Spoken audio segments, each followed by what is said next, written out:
కొన్నిసార్లు ఓటమి కూడా మంచి భవిష్యత్తుకు ఒకసారి ఉపయోగపడుతుంది.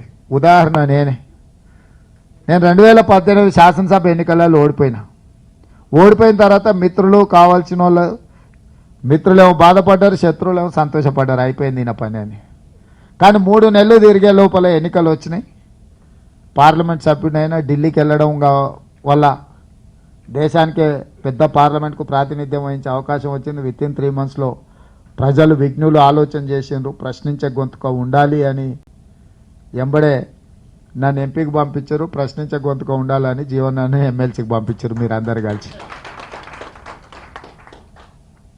ఢిల్లీకి వెళ్ళడంతో అధినాయకుల దృష్టిని ఆకర్షించడం కానీ లేకపోతే పార్లమెంట్లో మా యొక్క ప్రయత్నము పార్టీ తరఫున ఉన్న మా కమిట్మెంట్ను చూసి పిసిసి అధ్యక్షుడు అవడం, పిసిసి అధ్యక్షుడైన తర్వాత రాష్ట్ర రాజకీయాలలో జరిగిన మార్పులు మీకు తెలుసు.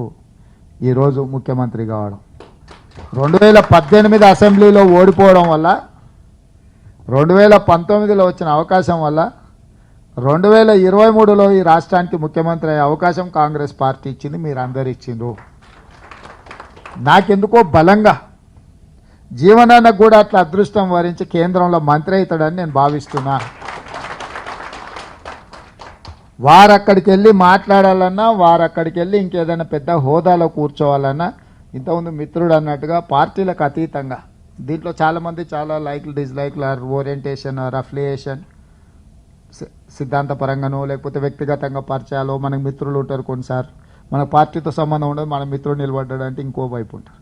కానీ ఈ ఒక్కసారి మాత్రం నేను మీకు చేసే విజ్ఞప్తి, నేను రాష్ట్రమంతా కూడా అడగడంలే, కరీంనగర్ నిజామాబాద్ ముఖ్యంగా నిజామాబాద్లో అక్కడనే సమస్య ఉంది, అక్కడనే మూలం ఉంది, పరిష్కారం కూడా చూపించాల్సింది అక్కడనే. పరిష్కారం చూపించాలంటే మీ తరఫున ప్రాతినిధ్యం వహించే వ్యక్తి పార్లమెంట్లో ఉండాలి. మీరు 100% జీవనానికి అండగా నిలబడి మీరు గెలిపించండి. ఇప్పుడు మీకు చెప్పిన అన్ని పనుల్ని చేసి పెట్టే బాధ్యత నాది. నా గురించి మీకు ఇంతో అంతో అయితే అవగాహన ఉంది. కాదు ఉంటే నేను ముందే కాదని చెప్పేస్తాను. నేను మళ్ళీ తిప్పుకోను, మళ్ళీ ఆలోచన చేయను. సాధ్యం అసాధ్యం అనేది దృష్టిలో పెట్టుకునే సాధ్యమయ్యేదే నేను మాట్లాడతా.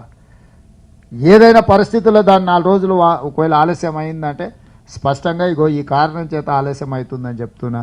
ఇప్పటి వరకు నేను ఇక్కడి వరకు రావడానికి నేను ఒక స్పష్టమైన నిర్ణయంతో ముందుకు వస్తున్నా కాబట్టి ప్రజలు కూడా అర్థం చేసుకొని అవకాశం కల్పించింది. ఇప్పుడు కూడా నేను మీకు అందరికీ ఇంత ఓపికగా ఇక్కడ ఉండి క్రమశిక్షణతోటి, చాలాసార్లు నేను ఇట్లాంటి సంఘాల మీటింగులకు పోవాలంటే కొంచెం హెజిటేట్ చేస్తాను.